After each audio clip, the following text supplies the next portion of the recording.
Hey everybody, it's LTM here. I'm at the Cinemark right now, and I'm about to go and watch The Blackening. So, this past weekend, it's not doing great at the box office right now. The Flash, Elemental, and The Blackening all underperformed this past weekend.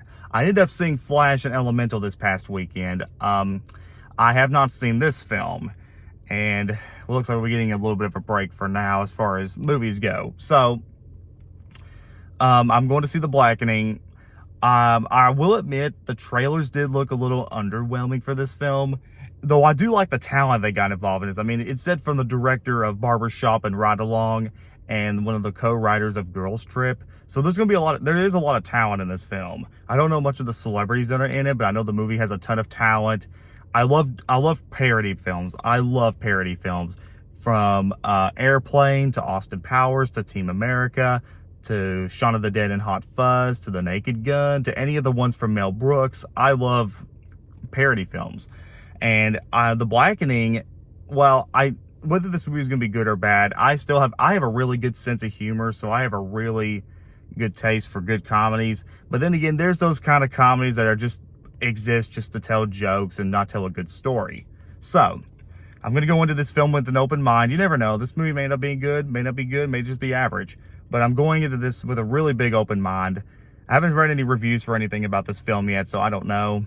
But this is LTM, and I'll be right back.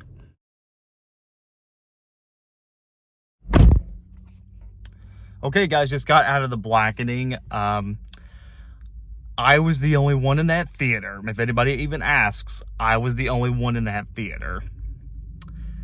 And before I get into this film, I want to make one thing perfectly clear.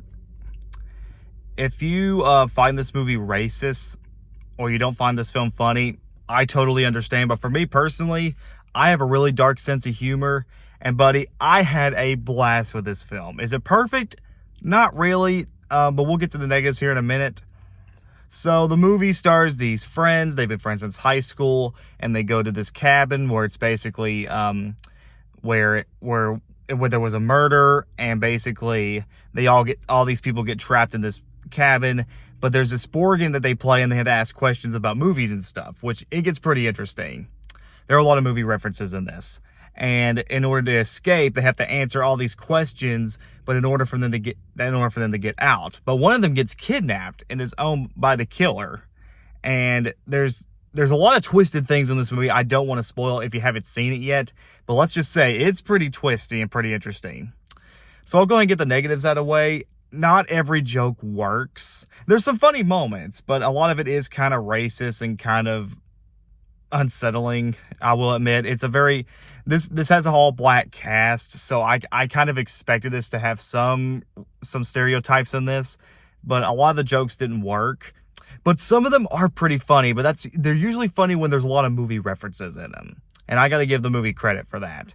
The other problem is that the movie could have been a little bit darker, because this movie had potential. It could have been something like Cabin in the Woods, where it's like, some say it was trying to be a dark comedy, but it's mostly trying to be a horror film.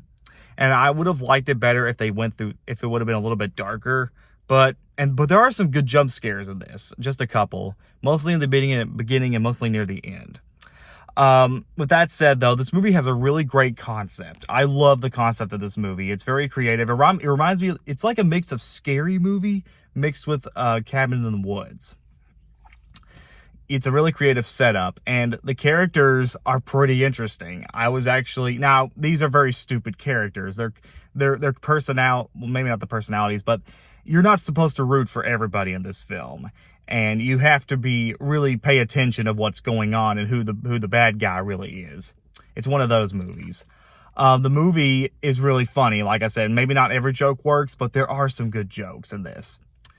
I do like the soundtrack in this. It's some really good music.